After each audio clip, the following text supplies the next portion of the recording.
This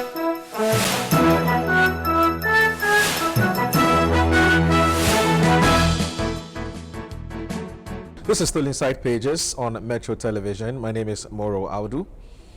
Today we have a special guest on Inside Pages, and this is a man who at some point was Deputy Director of Communications for the New Patriotic Party. He contested to become the National Youth Organizer of the party, went ahead to become the National Organizer of the New Patriotic Party, and he's combining that with his position as the Director General of the National Lottery Authority.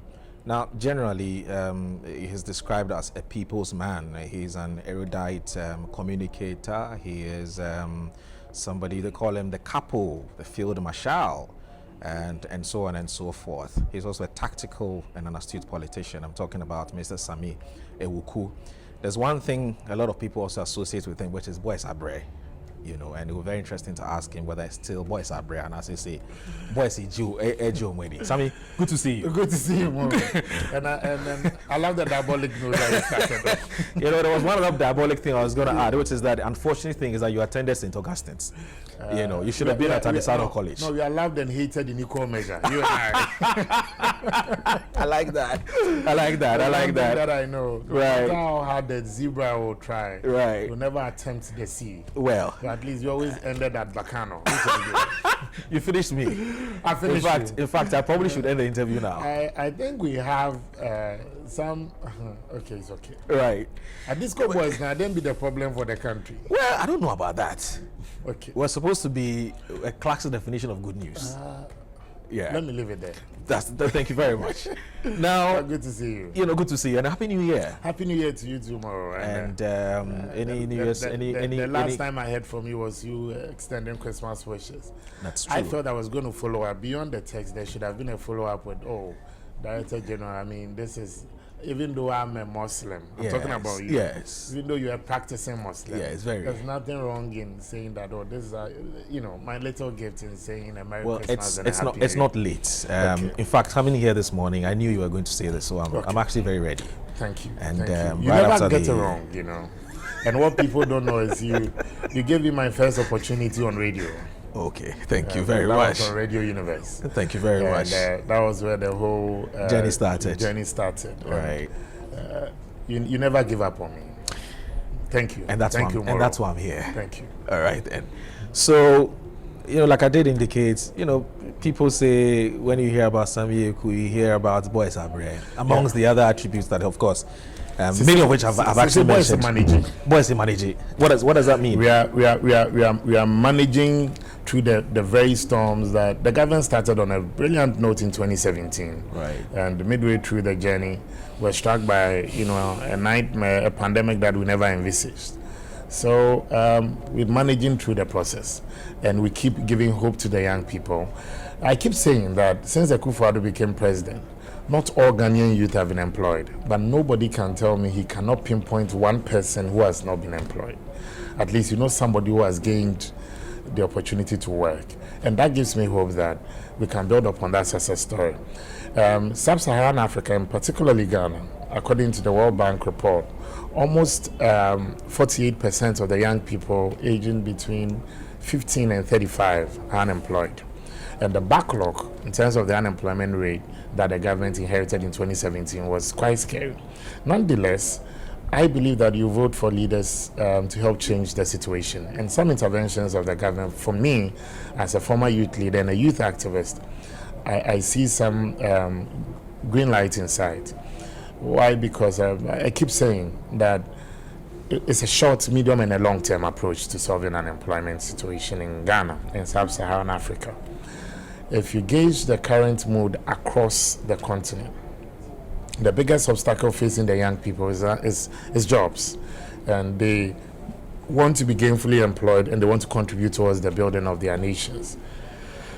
The NPP started, supporting entrepreneurship, and changing from YES to NEP, and then supporting the YEA, the foremost agency that employs young people and recruitment for government, and then supporting CODVET, supporting other interventions of state, and then the NAPCO as well. Look, it's not easy trying to get hundreds and thousands of the young people into jobs. And I will continue to urge them to be hopeful in a government that places their priority first. Right. Moreover, it's never going to be an easy journey. And for us as practicing Christians, the good Lord gave us this assurance that the journey is never going to be easy, but He never promised to also leave our corner. Right. I know that those watching us this morning on Inside Pages will keep asking that, Sammy, we're still looking up to our government, we're still looking up to Nana Akufo-Addo to at least also make sure that the smile trickles down. Just as your brother or sister that you know and wasn't working was able to secure a job inside government or outside government, private sector or public sector, this government will continue to work hard to make sure that we reduce drastically the issues of unemployment. In that regard, I think the way to go is to strengthen the entrepreneurship side of our policy sector. And I keep saying that if you're able to support one young person to set up, this young person, if monitored, and I want to put that in capital letters, monitored and urged, this person can create 10 more jobs for his colleagues to also come in. However, if we support them and with no monitoring, down the line, 6 months later, the very money that you give to the person as a startup might not end up producing the results that you wanted. It is in light of this that where I sit today as Director General for the National Lottery Authority, together with management and board, we launched our Good Causes Foundation, where the pillars youth and sports development, health, education, and culture. Again, we owe it as a duty under our act to contribute towards the national kitty. Last week, the NLA, in fulfillment of that mandate imposed on us by our act and the laws of our country, also gave some seed money to the Ministry of Finance to support the Youth Start program. That is government's ambitious program of raising over 3 billion cedis to support young people to start up businesses and to widen the employment net, to get many more people to get employed, not through the public sector, but the private sector. And I believe that once the private sector, the partner banks will be doing their bit, government is also supposed to also raise 1 billion out of it. Entities like the NLA must support to also raise an additional one to support government. That's interesting. In fact, you took the wind out of my sails, because I was just about to ask you about really what the core mandate of the NLA is. But you have started. So, we'll get back to that question. But back to the issue about what you believe are the deliverables of this current administration. Looking back, because you are the forefront of promising Ghanaians, that's true, basically honey flowing from somewhere, and it was going to be free for everybody. That's the impression a lot of people got. Not in the literal sense, but people actually expected that things were going to be far better than it is today. When you look back, Sammy, do you get the feeling that perhaps you promised too much? Well, first of all, you need to have a vision if you want to rule a nation. And a party, for me, must come into government with set programs and policies. I don't think we promised too much. But if you don't set the targets, there wouldn't be any guiding document to take you there. The NPP promised to industrialize Ghana through 1D, 1F. And I am excited to say that today, as we speak, in excess of 120 of these cottage industries and factories were either started from scratch or supported entities that were already into it to also help make this dream a reality. If any government and every government can also continue from there, I believe, or every administration, it will get to a point that we won't talk about a district per factory, can talk about 5 per a district. And again, it's not just to industrialize Ghana, it was also to try to reduce the rural-urban migration. And if you have a young person who completes school and the person can get a job that they're going to pay him or her 1,500 cedis or 2,000 in Accra, and the person can go back to the hometown and can get any of these cottage industries to work in and will take the same amount. I think it's very, for me, I would love to go back. Because one, staying even in the urban centers across the world is always expensive. And if the same amount of money is what I'm going to get as my take home, there's nothing wrong if I'm doing that back home. And then apart from the rural-urban migration and unemployment situation, it will also help Ghana to retain much of its revenue. Because if you have many of these multinationals operating the big industries and the manufacturing giant, whatever they make at the end of the year, they repatriate it. It affects your exchange rate and all that, and your currency. Again, I don't think the NPP also promised too much. We also did promise a free SHS intervention. It's been one of the biggest intervention programs of any government since Kwame Nkrumah's era. And it's something that we've delivered on that. The NPP also, with that renewed focus on agriculture, that's what I spoke about, with the planting for food and jobs, and linking that even to the 1D, 1F. Moral, the most pathetic human being is the one who has no vision and doesn't know where you're going. The eagle, before it sets off, is always able to picture where it wants to land. And I think that the NPP did have some ambitious policies before coming into government. And for me, I can confidently sit here and say that that very enterprise that I engaged in 2016, being at the forefront of massive youth mobilization to help campaign and vote for change, is not something that I have regretted. And I believe that this government, if you look at the indices and the facts, at the end of 2017 and 2018, in the area of manufacturing, in the area of agriculture, if you look at the figures coming from the retail and all, I'm talking about the macro and the microeconomic indicators, it was clear that this government performed creditably 2017, 2018, 2019. Nobody in 2016 ever envisaged that at some point in time we are going to be struck by COVID. But what the NPP did was to navigate Ghana out of the turbulent period of 2020. And a sub-Saharan country that was also able to stand on its ground and urges people to be innovative.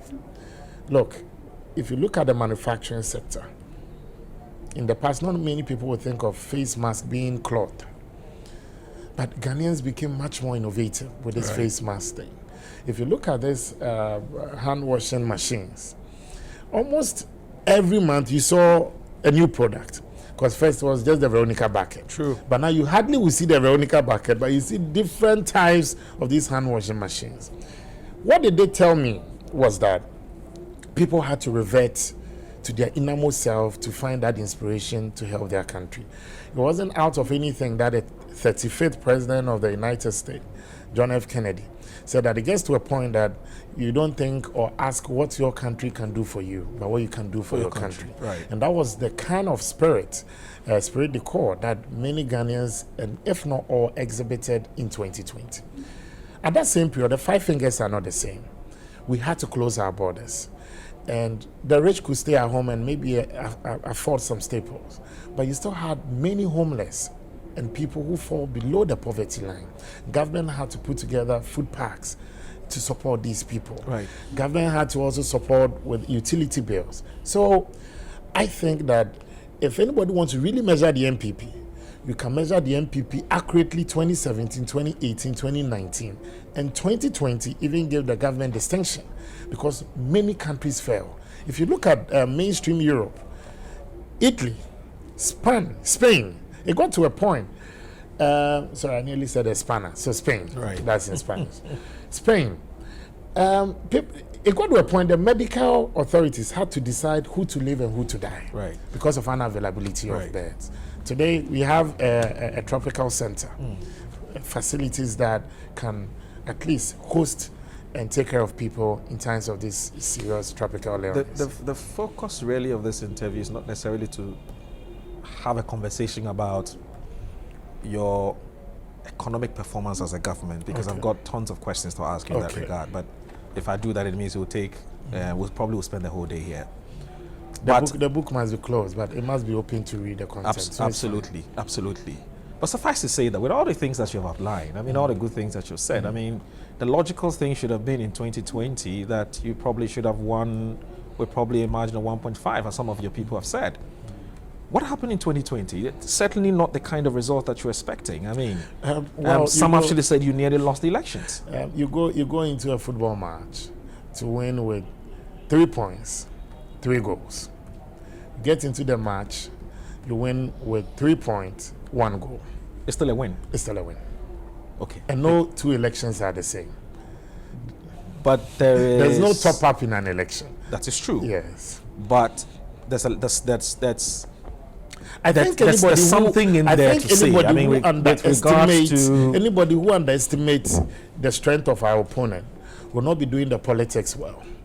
I have never in my political career underestimated my opponent. Okay. So, and in this case, you're talking about a party that took Ghana through 1992 to 2000. Right. Before then, they were in khaki military.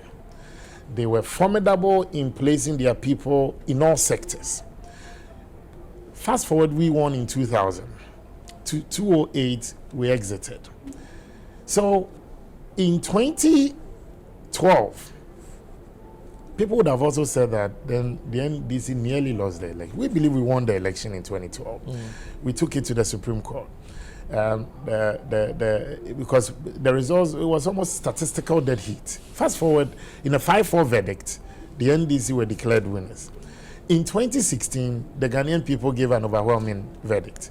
But if you check the records, if you look at 1992, in fact, 1992 to 2020, I don't think I've seen any government going into his second term and winning by that margin that Akufo-Addo also had. But maybe the NPP always sets the bar, and we give ourselves, some expectation that because we didn't achieve those particular figures, people feel that then we didn't do. I think it was a tough election. Mind you, many governments fell across the world. Many. That's true. Many governments fell. Now, fast forward.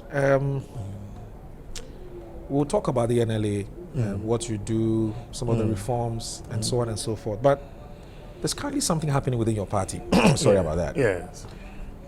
People are just supposed to simply go and pick up their forms and contest as polling station executives. But it's turned out to be a little chaotic in certain places. What's happening? I think these are manageable issues. Why? Because you're talking about two things. We have the ideal situation, which is what Moro Audu wants to espouse. And you have the real situation on the ground.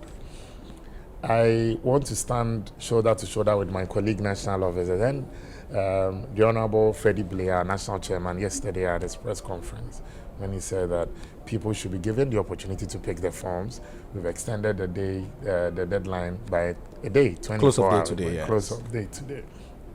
So I will urge my colleagues, constituency chairman, executives, regional, to help make the process smooth. The reason why there's so much agitation at the polling station level, that's the foundation of everything you're going to do. Right. These are the delegates going to decide who becomes their member of parliament. Okay. The same electoral college will decide who becomes constituency executive. And this same electoral body will decide who becomes the presidential candidate.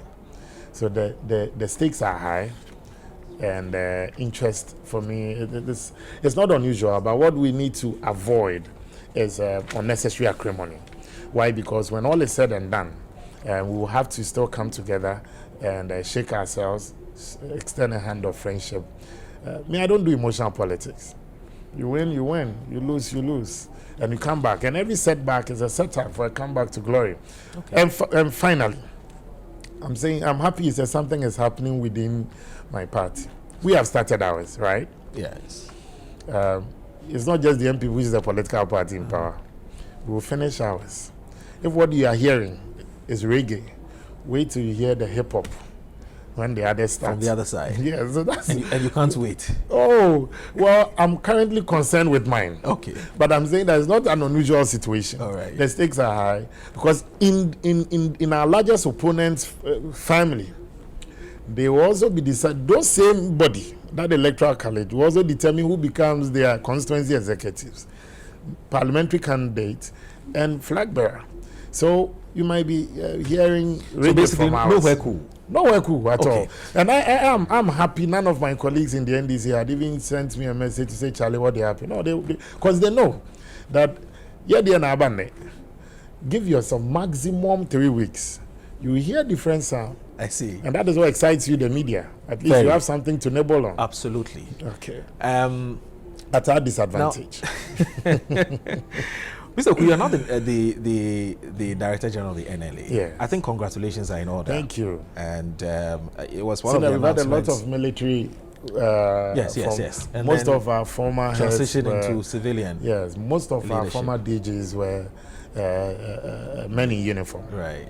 Apart from our first Director General, that's Brennan, the very top left. W.F. Brennan, Yes, director, from 1958 to 19. Kwame Nkrumah brought him. 67. He founded lottery in Ghana. He brought lottery to Ghana. Interesting. He's a Maltese. He was a Maltese. Okay. And lottery started in Malta. Okay.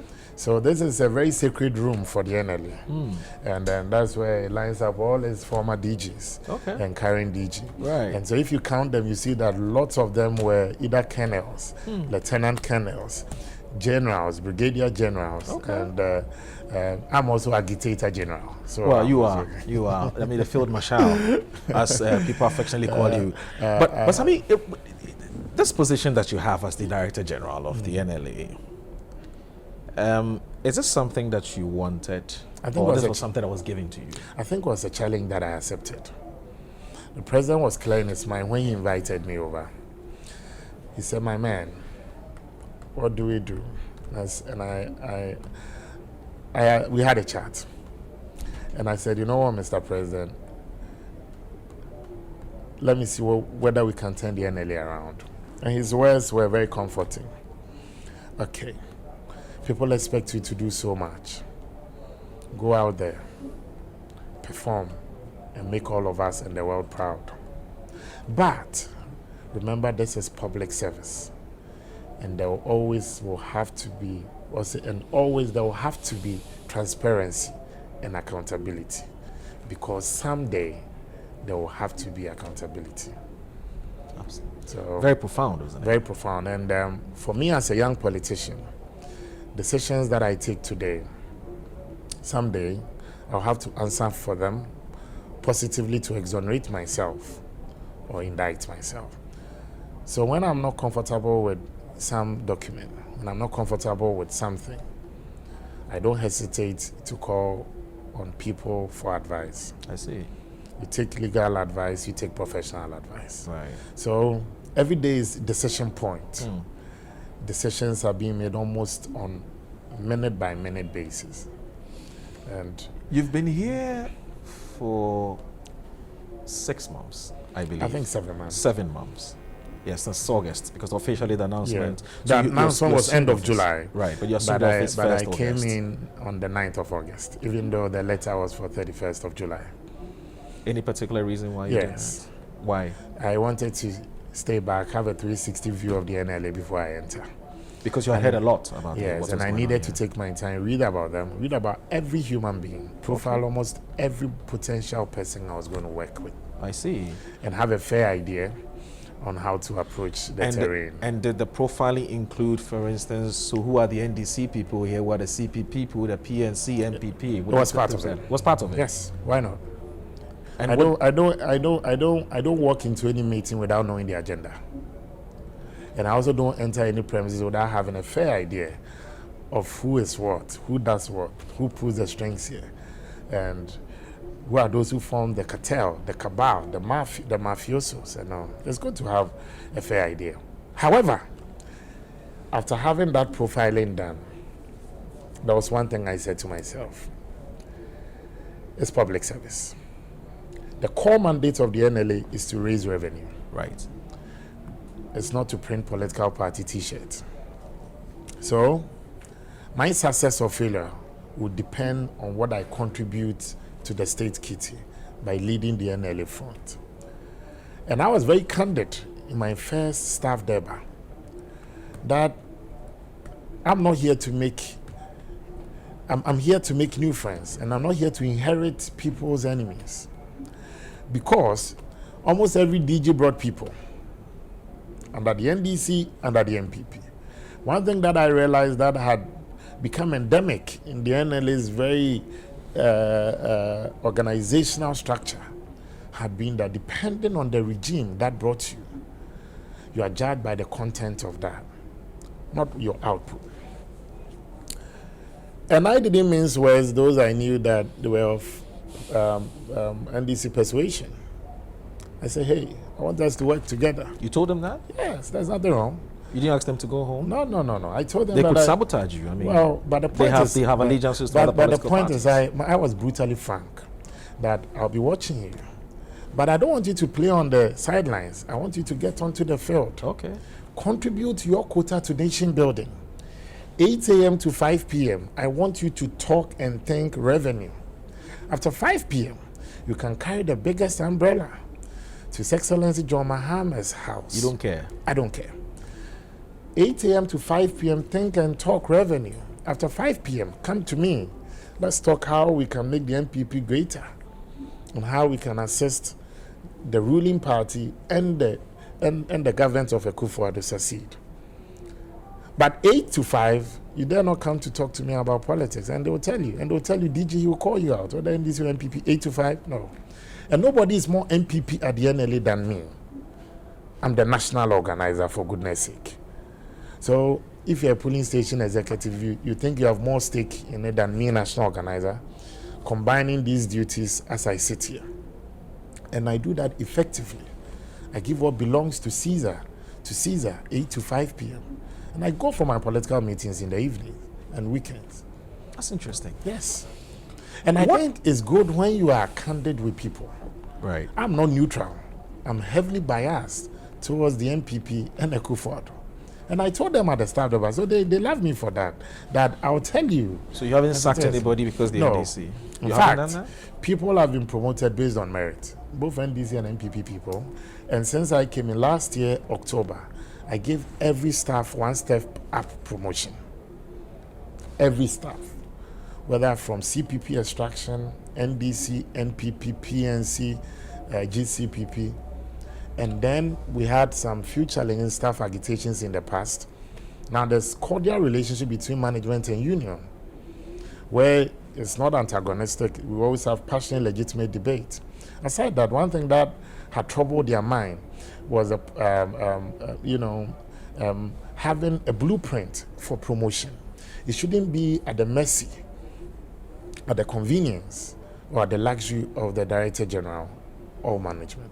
When you work hard, you meet your target, appraisal is done, you deserve to go up. That for you is all that matters. That for me is all that matters. In case you just joined us. And I told them, Moro, just before you come in, right. I told them at the staff debate, if I perform well here, somebody might look at my performance and vote for the MPP in 2024.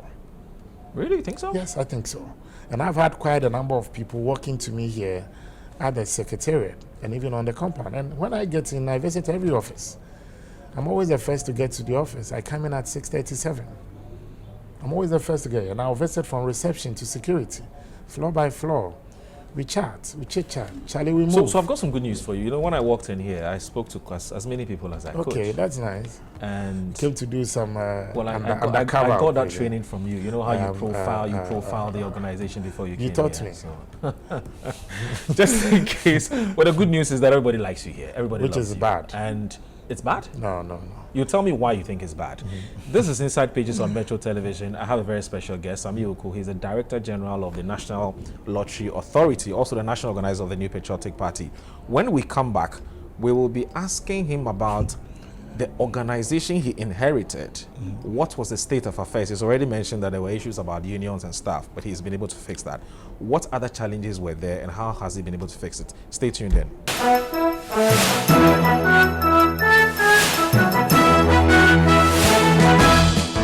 All right, welcome back. This is Inside Pages. I am talking to the Director General of the National Lottery Authority, who is also the national organizer of the New Patriotic Party, Mr. Sammy Awuku.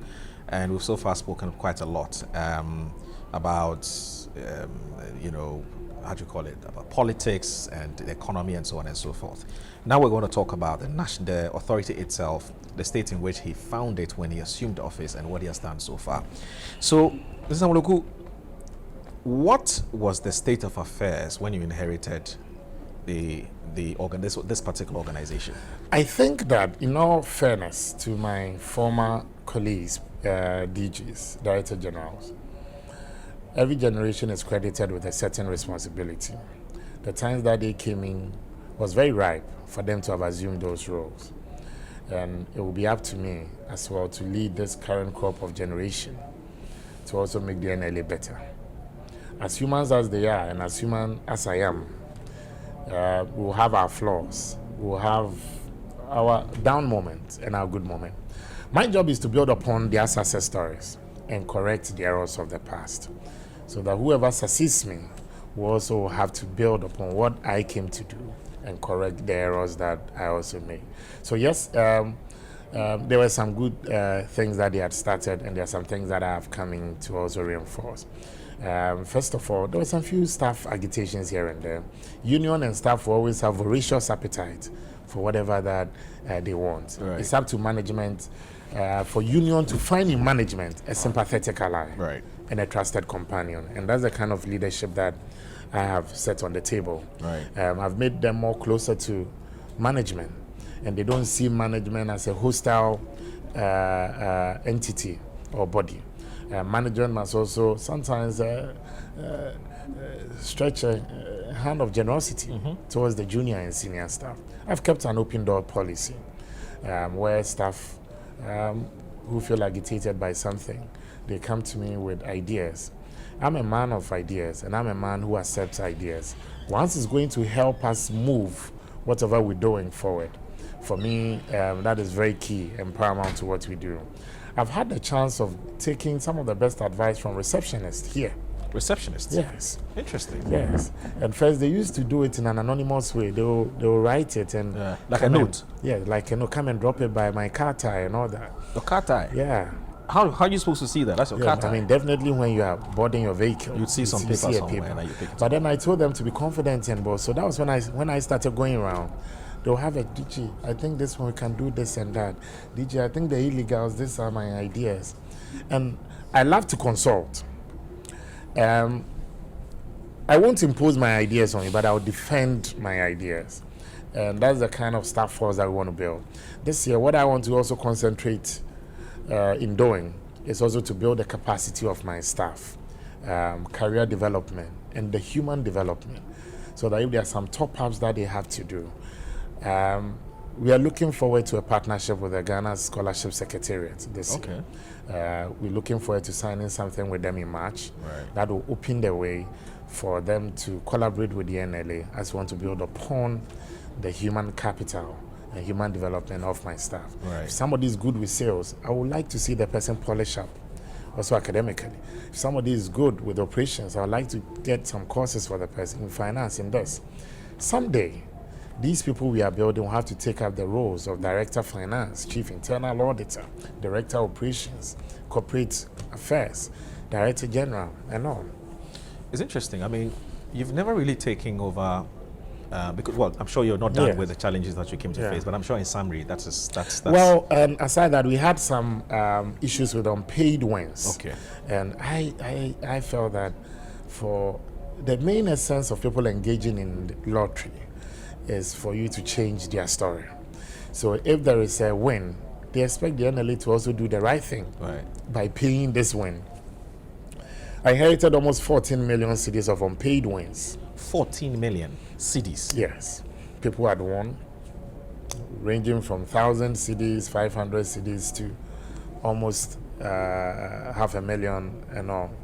Wow. I'm happy to announce to you on Inside Pages that as I sit here today, from 14 million over the last 7 months, I've led management to pay, and we reduced our indebtedness from 14 million down to like 3.7 million.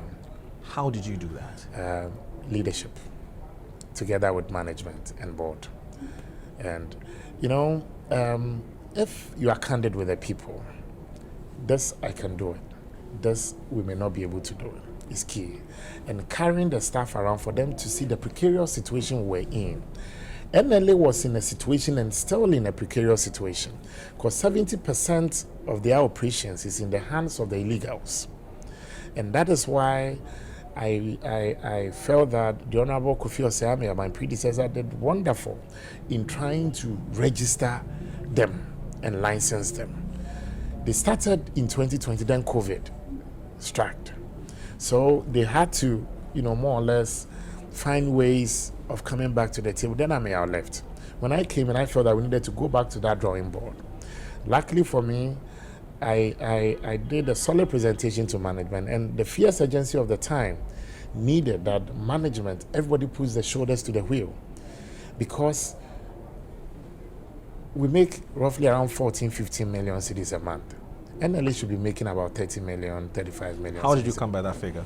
Because before we relaxed so much with the illegals taking over, we're making quite some decent amount, around between 27 and 30. Okay. And so, with the online coming on board, it wasn't supposed to serve as a disadvantage. Right. It was supposed to enhance your operations and give the customer options to play. I'm very traditional. For instance, well, Kesewa will always fight me whether I'm conservative or sophisticated. And I'm conservative. Somebody who's hearing the name Kesewa for the first time. Yes, Kesewa is our head of internal communications. Okay. And I'm saying this because I don't do internet banking. Forgive me. I don't want to play with my money over the phone. So I'll go to the counter and, deposit my check or whatsoever and get, no matter how little it is. Somebody too will be very sophisticated and go into, you move Pepe, then it moves from this. No, I'm scared. Right. So, first of all, I still have that option of doing internet banking, just as the player can now take advantage of our online. The conservative players will still go to their traditional places. What we needed to do was to make sure that we become competitive and then be aggressive in slowing down the operations and activities of the banker-to-banker, the illegal operators. And I am happy to state that I did that without fear or favor and without malice. Some of them that I had to go after were my own friends and people I knew. Wow. But when I arrested a couple of their people during the swoop, they came properly to register, and they are going through the process that, God willing, by next week we should be able to license all of them and issue them their license certificate, because that is the prerogative of the board. Right. Let me pay glowing tribute to my board. I have a distinguished body of directors, board of directors, led by His Very Eminence, the Honorable Togbe Francis Nyonyo. That's the eminent member of the Council of State. Right. And a celebrated businessman. He's the board chair. Then I also benefit from the wisdom of the Solicitor General of the country, Madam Helen Akpeneziwu. She's on the board representing the Ministry for Justice and the Attorney General. The Honorable Dr. John Kumar represents the Finance Minister and the Finance Ministry on the board. An erudite young man, an extraordinary chap. Then I have Madam Adelaide Anokumi, who represents the Ministry for Interior and the Minister for Interior on the board. She is the Chief Director for the ministry. Then I have two presidential reps representing His Excellency the President, Madam Joanna Ada, who is a PR consultant and a management consultant. And then I also have our very good friend, Honorable Philippine. We call him Adon. Right. Adon is the Deputy Director, State Protocol, and represents the President. So with all these people, I cannot fail. And I need to always put up my best. And one thing that for me has been the NLA's modest success over the last 7 months is we've been candid with each other. First of all, everybody needed to know the situation we are in. 70% of your market is in the hands of illegals. How do we take the market back? And how do we bring back their love? We have to be credible. And the credibility stems from the fact that when people win against you, you pay. Our commission payment to our retailers must be timely. We are supposed to pay them end of every month. Now we've drawn a timetable, and I've asked the finance director and the finance team not to delay commission payment. Now by the 9th of the new month, commission will have to be paid, because it's always a week after the month for reconciliation. And for payment of wins, 2 initiatives that I'm rolling out from the month of March. One is the instant payment, that's Momo. If the person wins up to 1,200 cedis, instantly and that night, the person is paid. Through mobile money. And then I'm also setting up price payment centers. These are deep pocket people that we are bringing them on board, attach them to my regional and district offices. I'm giving them office space so that their tellers can be paying wins for our retailers and LMCs who will bring their tickets, winning tickets there every morning. I see. So the NLA will not have a backlog.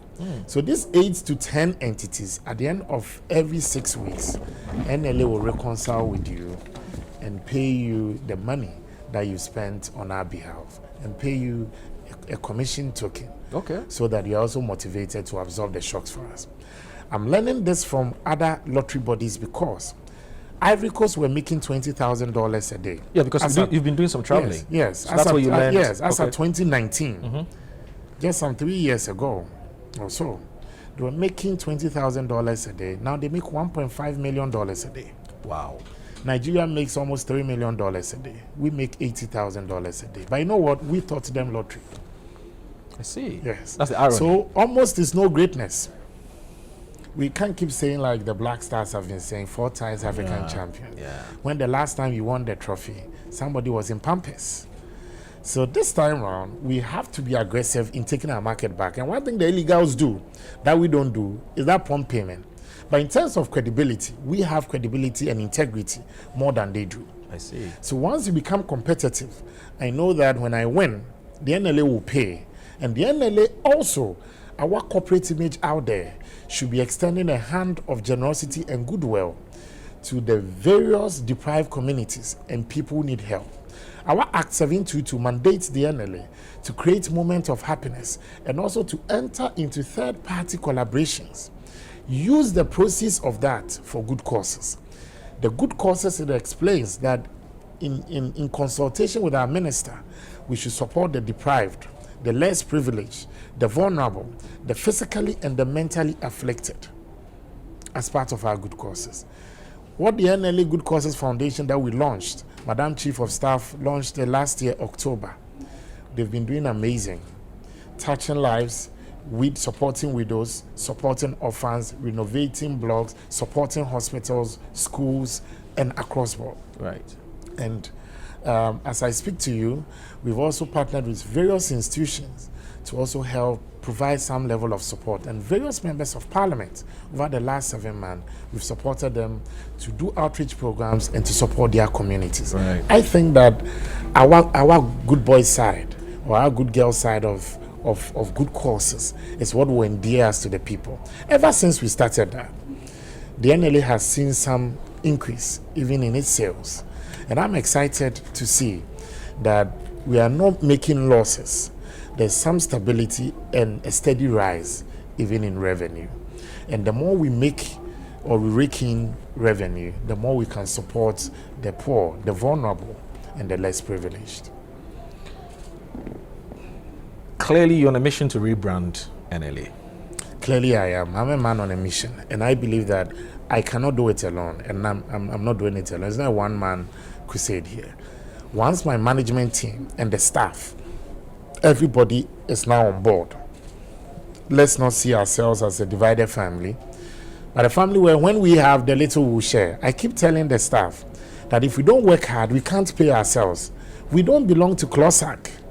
We are not employees of the ministry, where even when there's no money, a controller can come to the rescue and controller pays government staff. For us, we have to generate the revenue, pay ourselves, pay our overhead costs, pay our wins, support good causes, and also pay to support the government. I've heard a lot about Caritas lotteries. What is that? So Caritas is simply charity. I think it's a Greek word. Okay. Charity, love, affection. So Caritas simply is the NLA's version of third-party collaborations. Okay. So we collaborate with insurance companies, with banks, with oil companies, private entities, and parastatals. We have the mandate and the monopoly to organize lottery, to supervise lottery, and to operate lottery in Ghana. This is an obligation imposed on us by the people of Ghana and by the Constitution and Act, and we jealously guard it. So our Act mandates us that we can enter into third-party collaborations in view of raising revenue. However, it forbids us for using the revenue we raise through that for ourselves. and to supporting our overhead operational cost. It clearly spells out that we should use the proceeds of that profit for good causes. So if we collaborate with Metro TV in running a raffle or a scheme that is semblance or in the sense of lottery to award your loyal and cherished viewers, what we derive from that collaboration, we must use ours to support the poor, the vulnerable, the less privileged, the physically and the mentally afflicted. Right. You can use your profits to support your overhead costs and operations. So that's the difference. I see. So I'm happy that the combined team of sales and marketing and corporate affairs team took it upon themselves with my good self when we launched the Caritas and Good Causes Foundation. We invited 102 private companies, banks, financial institutions, top brass, other chief executives and all that. Out of the 102, 100 came with their CEOs, and some even with their deputies, MDs of banks and their deputies and all. So there's some confidence building up. And once the visibility, the corporate image and the brand is out there, what we've been worried about has been the activities of fraudsters impersonating senior personnel, staff, and senior members of our society, using their images to defraud people. Right. Luckily, together with the National Signals Bureau and arm of the National Security, we conducted some underground operations. They made some arrests, and about 10 people are currently, they were arraigned before court. They are standing trial. They've been granted bail with sureties. And if they're able to meet the bail conditions, then that's when they can. But as we speak, almost a week after the court granted them bail, they are still in custody. These were people who were arrested from the remote parts of our country and engaging in these fraudulent activities. Right. They were arrested and they had in their custody SIM cards and other materials. Okay. And in gleaning through their records, we realized that they had impersonated people and defrauding people under false pretense. You have been doing a lot of collaborations, and Yes. well, before I even talk about that, let me announce it for the first time. So it's official. You heard it from the Director General of the NLA. They're going to partner Metro TV for us to run their program. So you heard it first on Metro TV. So watch out for that. When is a third-party collaboration? And in fact, we'll be very excited to partner you with our program. Yes, no, we're more than ready to do that. We're more than ready. I'm more than happy to do that. But let's do this. You've done a lot of collaborations. I mean, you talked about. Kofi Kapito operates on which of the? It's Metro. It's Metro. We sponsor his program. Okay. So we haven't been bad to Metro. Yeah, that's a good signal, actually. Yes. It means you're coming on board fully, not just on Kofi Kapito's program. Our leg and first hand is seen. So if you want us to come with a full body, we don't mind moving Fortune House. Wonderful, wonderful. I mean, you're the Lotto man, so when you talk, it's fine. But I'm not that deep pocket, but we manage no problem. Once we get flexible, we'll find a middle ground. Yes, we'll find a middle ground. We'll find a middle ground. You are there to make profit. We are there to support good causes. Yes. All right. So the collaborations. Yes. Ghana Post, my very good friend Obo. Yes, you've done some collaborations with him. So we are still in the process of finalizing it. Okay. We believe both entities can grow together. Okay. And we identified that we can share some of the office spaces with them. Right. Instead of paying rent to others, we can give them that token of our rent and partner them and spread across the country. As much as possible, we want to decentralize our operations and ensure that our players, our stakeholders, are able to redeem and liquidate their wins and prizes on time. That's wonderful. And we also want to offer that first-class lottery system for them. Okay. Let me reiterate that by convention and by what we do here, NLA staff and management, including the Director General, we do not partake in lottery. So for the avoidance of doubt, we are not players. We are there and here to manage the revenue for the state. So if I want some lotto numbers, Kesiwa or none of them can Judith, help you. They can't help me? It's supposed to be a game of chance, not a game of skill. I like that. Now, the way, I've also, which we have about 7 minutes to wrap on this, but just briefly, I learned that there were some staff here who were giving, how do you call it, residences. And some of these guys have actually subletted these residences to people, and they're taking some monies and so on and so parts of the problems that you inherited. I think have you dealt with that? And also the issue about bank, you had close to about 50-something bank accounts, and that one of the things you intend to do is that you want to, how do you call it? You just want to have one bank account. Have you dealt with not just one, but want to reduce the numbers? Want to reduce the numbers. Yes. What's the story there? Okay, so let me start with the staff bungalows thing that you spoke about. Yes. First of all, our housing policy is clear. Okay. Our accommodation and housing policy is not linked to your appointment letter. Okay. It's out of generosity from the NLA side that we decide to give you a place to lay your head. Okay. And again, you are not supposed to use it for commercial ventures.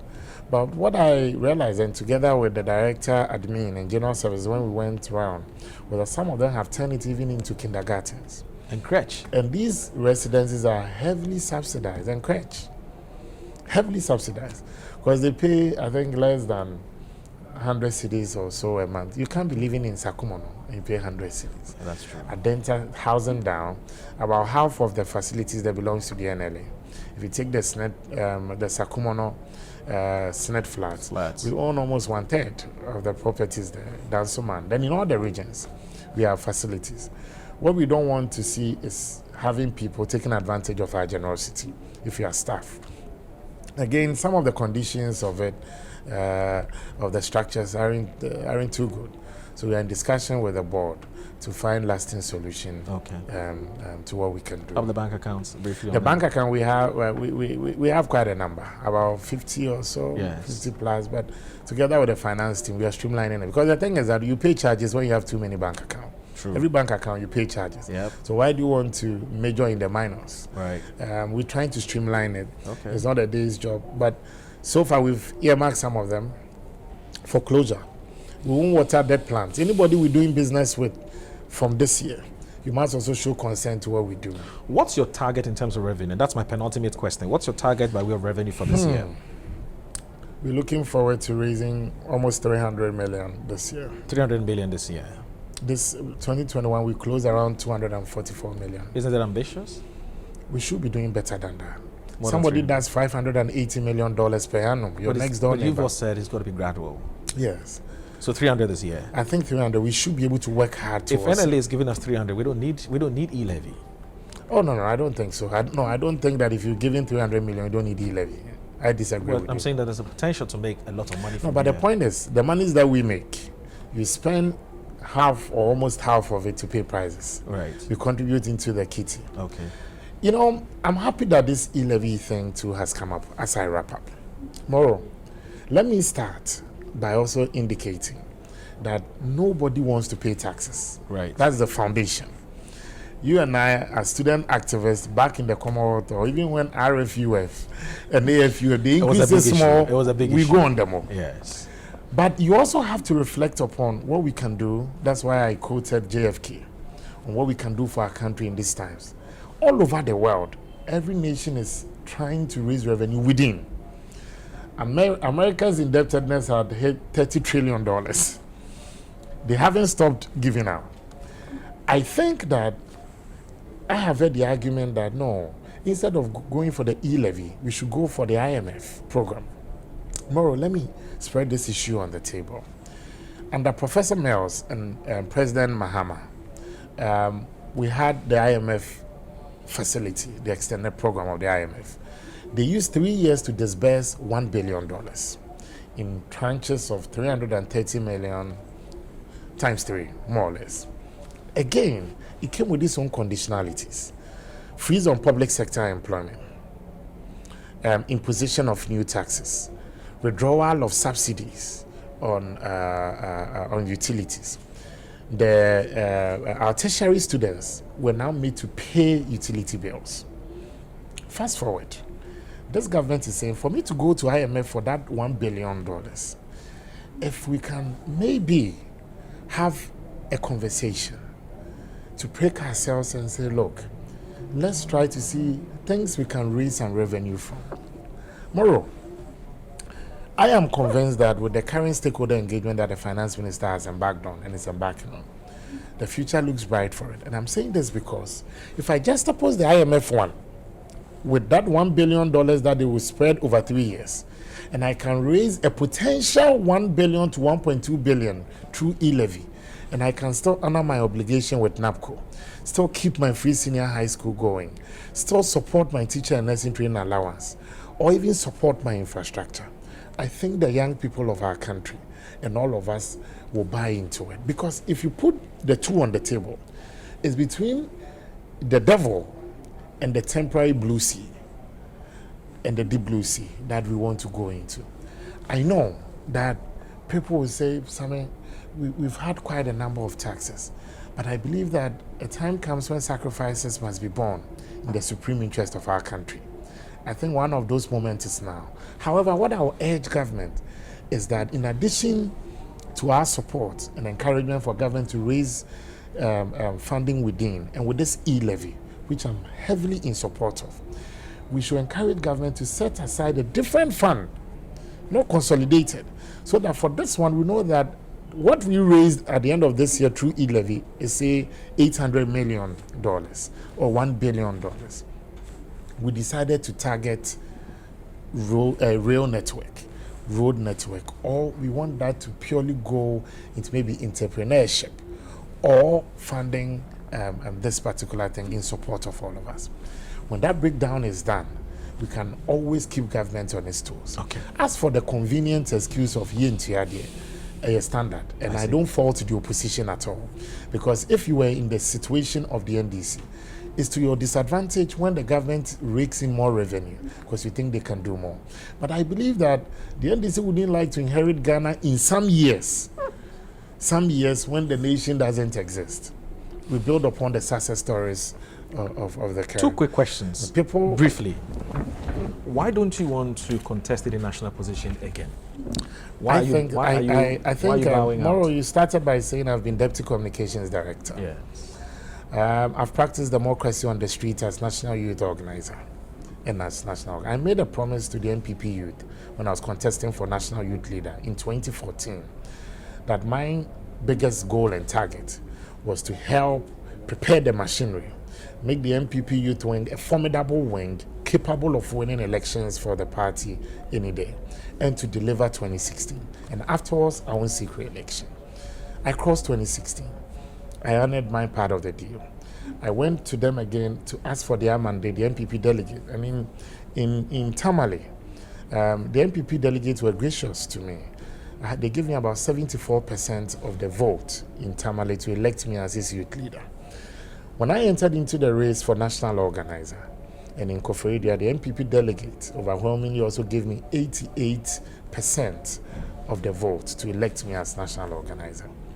I think that what I promised to do for them was to win 2020, which I've delivered. I spoke to leadership of the party, His Excellency the President and Vice President, my national chairman and colleagues, that the fire in the belly to go for another national elections may not be there.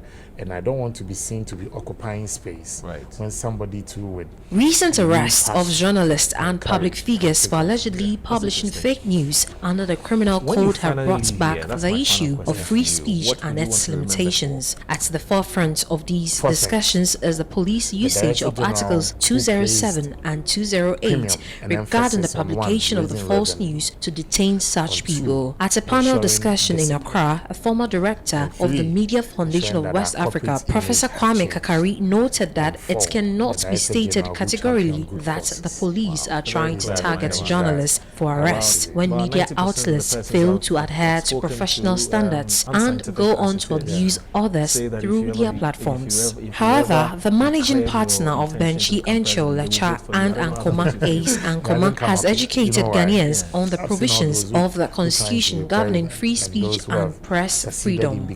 These comments were made on the back of a forum to explore the limitations of freedom of speech. They post it to you by force, and I don't envy them. But what I want to do someday is also to be a very good and distinguished public servant, and somebody as well who also really, just as a Kufuor says, see public service as public service. Right. But President matter there, come the leader. It may be catch up my digits. We may not have a lot of opportunity to speak to you before because your party has programs that is rolling out. Yes. Polling station executives, constituents, and all of that. National. What's your message out there to them so that we don't necessarily have to come back? I think it's a painful and a gradual process, but that is the machinery of the party. It's a cycle. We have just begun the cycle of electing new leaders towards 2024. Two things will be key: discipline and internal cohesion. With discipline, staying by the rules and regulations espoused by the party leadership, undermining the authority of the National Council, National Executive Committee, Steering Committee, Regional Executive Committee, Constituency Executive Committee is tantamount to undermining the very spirit and letter of our party's constitution. And every member of our party is enjoined to uphold decisions of the party. You may not agree, but that's a decision. The medicine may be bitter, but it is necessary. And I want to encourage them that as we go through this slow and painful process, let's keep 2024 in mind. I keep saying we have a formidable opponent, and for them, they will throw everything in the ring. Our conduct out there will be used to describe us. I want to end by saying that I know that if we are successful in electing very strong and competent polling station executives who help disseminate our policies and programs, again, elect electoral area and strong constituency executives, regional and national is just a top-up. The combined numbers of regional executives and national officers will not even be more than 200. But down there, polling station, electoral area, and constituency executives account for almost 5,000 of our executives. Okay. And in fact, no, in more than that, polling station, constituency, electoral area account for almost 180,000 people. So I want to urge them and plead with them. Okay. They should keep the NPP in mind, the bigger picture. Right. It's not about myself. Let it be about the elephant. Okay. All right. I've been engaging the national organizer of the New Patriotic Party and also the Director General of the National Lottery Authority in a very thought-provoking, insightful, and very interesting conversation the last 1 hour or so. I hope you enjoyed it. My name is Moro Audu, and hopefully we'll try and get him again to talk about purely MPP matters, perhaps towards the end of the year or something like that. Sure. Or whatever it is, we'll have Sammy. Sammy is a very accessible person, so why not? Thank you for watching Inside Pages on Metro Television. Have a good day. Bye-bye.